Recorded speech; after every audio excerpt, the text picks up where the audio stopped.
अब उसका इस दुनिया में कोई नहीं था जिससे वो अपना दुख बांट सके, सिवाय उसके पति अनुभव के। लेकिन वो भी अक्सर काम के सिलसिले में बाहर ही रहता। एक दिन अंकिता चिल्लाते हुए, अरे मेरे रूम में अभी तक कॉफी क्यों नहीं आई? ये पूनम कहाँ मर गई? माँ जी देखिए ना, अब क्या सुबह की कॉफी के लिए भी दिन तक का इंतजार करना पड़ेगा? रुक, अभी बताती हूँ उस गरीब को। सरला फ्रिज से ठंडा पानी निकालकर एक बाल्टी में भरती है और बेचारी पूनम के ऊपर गिरा देती है। तुझ महारानी को यहाँ बेड पर पड़े पड़े खाने को नहीं देने वाली मैं। चल खड़ी हो और उठकर घर का काम कर। वो माँ जी, मेरी तबीयत ठीक नहीं है, मुझे बुखार है। ये सब ड्रामे ना कहीं और जाकर करना। चल उठ और काम पर लग जा। तुझ गरीब को मैं यहाँ मुफ्त की रोटियां नहीं तोड़ने दूंगी।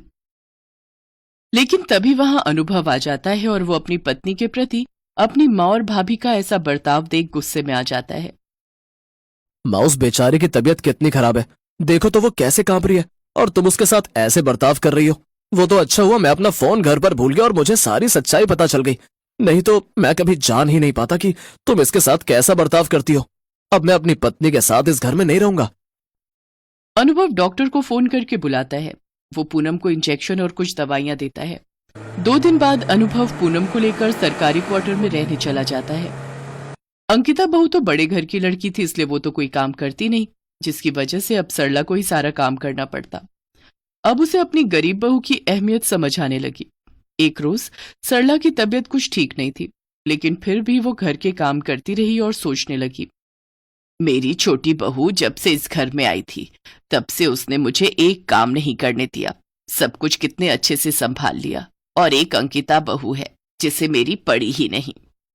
काम करने के बाद सरला अपने कमरे में बिस्तर पर जाकर लेट गई, जहां उसका बदन बुखार के मारे बुरी तरह तप रहा था।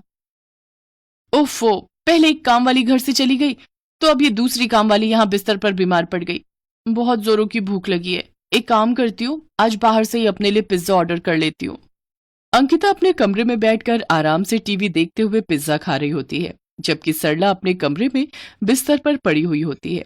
तभी पूनम और अनुभव वहां आ जाते हैं। माँ जी, आपको तो कितनी तेज बुखार है, सुनिए जी जल्दी से डॉक्टर को बुलाइए। हाँ, मैं अभी फोन करता हूँ। पूनम तब तक सरला के सर पर पानी की पट्टियां रखती है। कुछ देर बाद डॉक्टर आकर उसे दवाई देता है।